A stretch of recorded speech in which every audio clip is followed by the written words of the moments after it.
welcome to the action here at the Cap One Center. The Washington Wizards are hosting the Golden State Warriors. Jay Rochelle, let's talk about this upcoming game. It's a tough one.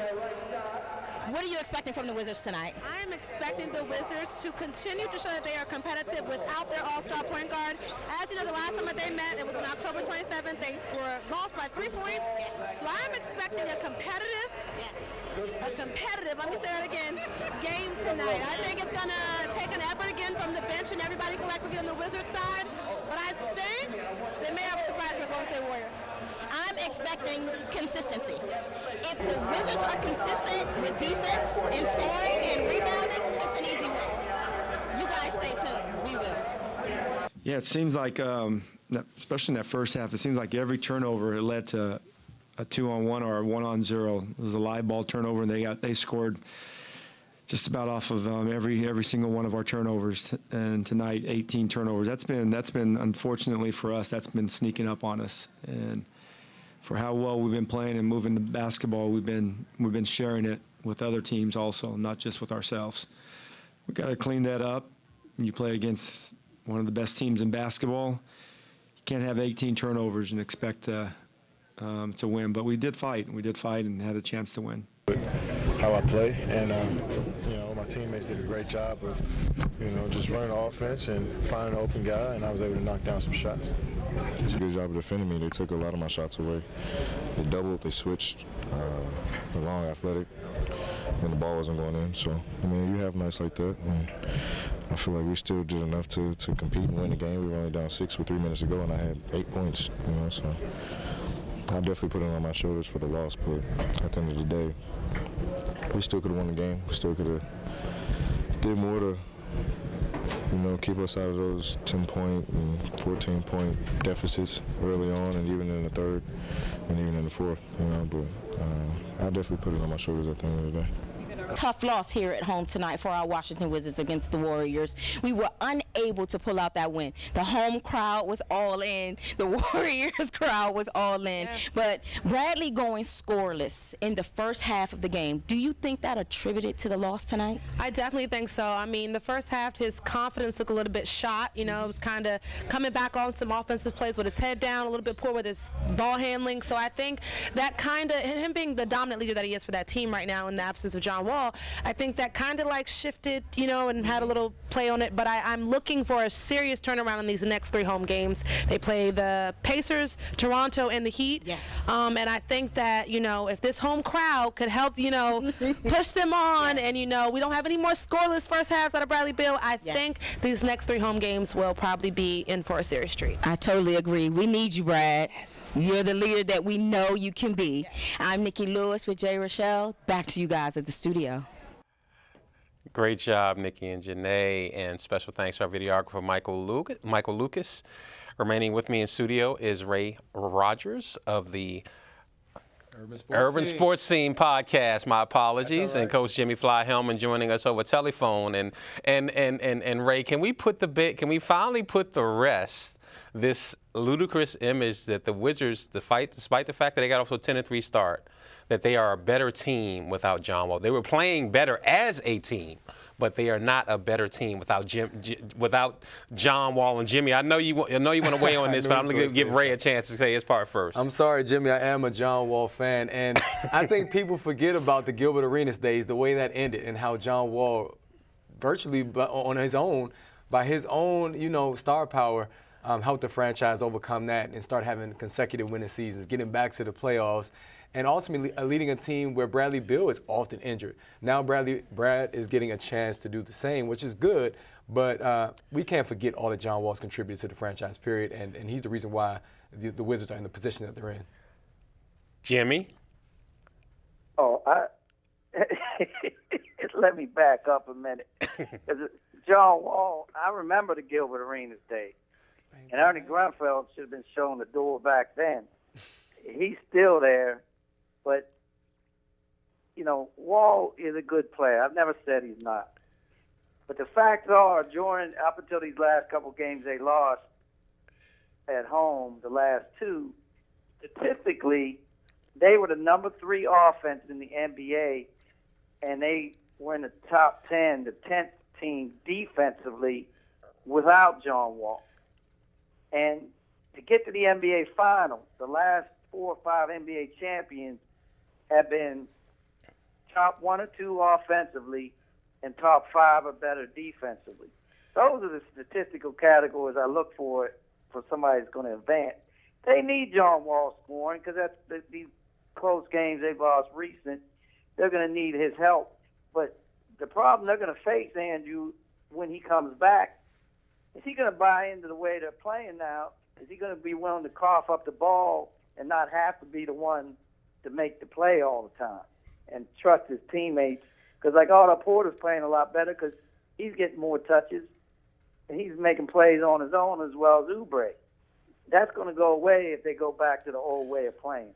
Right, and that was a legitimate critique of the Wizards, Ray, earlier in the season. Even when with their inconsistency, is the ball stayed in John's hand a lot of the shot clock, and the guys tended to watch he and Brad do their thing. It's been a much more open and sharing, everybody eats type of scenario. And I'm sure John has watched that, and maybe maybe his teammates have earned some more of his trust and will adapt to that. But I don't see him not being the wall star that he was before. I think it comes down to Scott Brooks. Scott Brooks, he is an expert at developing players. I think he's done that with Satoransky as well as Oubre, and even with Porter to some degree. And he's had a chance, I think, to work more with this group without John Wall being in the lineup. However, I think where John Wall really messed up was when he recruited Paul George, and he said, I like Otto, but there's a difference between a role player and an all-star. And a star player. And when he said that, I think automatically he lost some respect in the locker room. And this was right after, if I'm not mistaken, right after Otto had just re-upped. So you knew he was going to be there as your teammate. And for you to disrespect him, I think he split the locker room, and I think that damaged the team dynamic going into the season. Go ahead, Jimmy. I just want to comment on what he just said, because he's assuming that John Wall had respect in the locker room to begin with. I've always felt that he hasn't, and that's why he's not a leader. For years now, the last 2 or 3 years, when you listen to this man get interviewed, it's always me and my guy. Me, I, me, this, that. It's never we. If you're playing tennis or you're a boxer, you can say I, because you're the only one. But when you're in a team sport, it's always we, it's us. He never talks in those terms. Well, Jimmy, That's I think when the issue with Gortat came out, he trashed Gortat too. Well, the rumor is that those two have kissed and made up, so to speak, and they'll be ready to buy in. But the important thing is this stretch of the schedule that they're in right now, a stretch of 15 games against all playoff teams. They've gotten off to about a 2 or 3 start. They won against Milwaukee, a great start to the week. They lost the game against Golden State, where Bradley had 0 points in the first half. They lost to Toronto, where Satoransky uncharacteristically had 6 turnovers, and they lost a game against Indiana without Kelly Oubre, where I wanted to touch on something. I think, is Scott making a mistake of depending down the stretch only on Bradley Beal and not spreading the wealth to the hot hand like a guy like Otto Porter that's been hot? Because Brad struggled with his shooting the entire game against Indiana, yet they called all of the ending plays for Brad. And he played 43 minutes as well, so he might have not had a lot of gas left in the tank. And the Golden State game, he's going up against Klay Thomas, who is an elite defender at 6'7" and can lock people down. So you play the 2 top teams. People forget Toronto's leading the East right now. It's not Boston or Cleveland, it's Toronto. And they got the next 8 games, Andrew, 4 at home, 4 on the road, against all playoff teams to finish this out before they get the New York Knicks in D.C. So they really, and they're 18-14 at home, 18-14 on the road. They really haven't taken care of business at home. Last year they were 31-10 at home. They need to run the table to even get close to that record. Right, and then we expand the discussion to the rest of the league. Houston is they say you can pay attention. Don't pay attention if you don't want to. But they won 15 in a row now. They had to come back at the last seconds against Boston. But do you think Golden State is concerned? Golden State should be concerned, but not just about Houston. There are multiple teams right now in the Western Conference with winning streaks, current winning streaks. And one is the New Orleans Pelicans, which I believe that they, without Cousins, are developing chemistry similar to how the Wizards develop chemistry without And Wall. Anthony Davis is playing out his mind. Anthony Davis is one of the top players in the league, top big men, arguably. I'm thinking that they need to be looking not just, above them in the standings, but also be just right behind them. Portland's another team that's on a winning streak right now, and everybody wants the Warriors. So I think that definitely they have to be on their A game. Mm-hmm. They might want the Warriors, but they're not going to want them when they get them because Golden State has an elite defense, and they got a number one offense and 3 guys that shoot 50% from the floor, 40% from 3, and almost 90% from the free throw line, and Curry, Thompson, and Durant. Houston, to me, they have to get the number 1 seed, so if they face Golden State in the Western Conference Finals, they would have a potential Game 7 at home. If they don't, Golden State is going to run the table. But I will say this, Andrew, the Cleveland Cavaliers, even with all these moves and even with Kevin Love coming back, Toronto and Boston, to me, are coming out of the East. I'm going to say that right now. Mm-hmm. You still think that Toronto can cast away the ghost of LeBron pass? They might not have to play LeBron because Boston might take them out for him. Because right now, Cleveland's sitting in the 3rd seed, and the best they could probably do is the 3rd seed because they're 7 games behind Boston for the number 2 seed. Right. And Ray, that's the rough part about the timing of the Wizards losing these games. Cleveland has been losing. I mean, because right now it's reminding me of last year's version of Oklahoma City, where you've got some role players, but LeBron is having to get a triple-double every night for them to be competitive.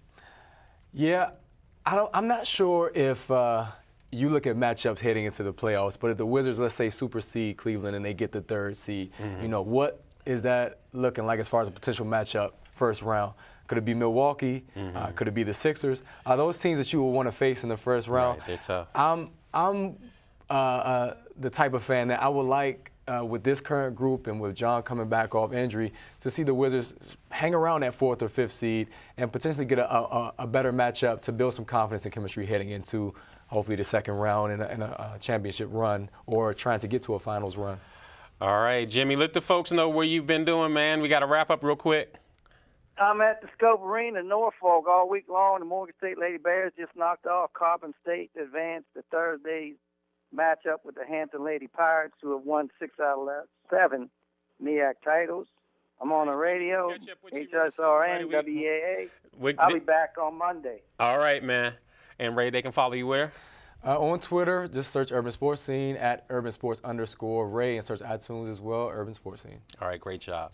That's going to do it for this edition. I know you enjoyed it. It was informative and action-packed.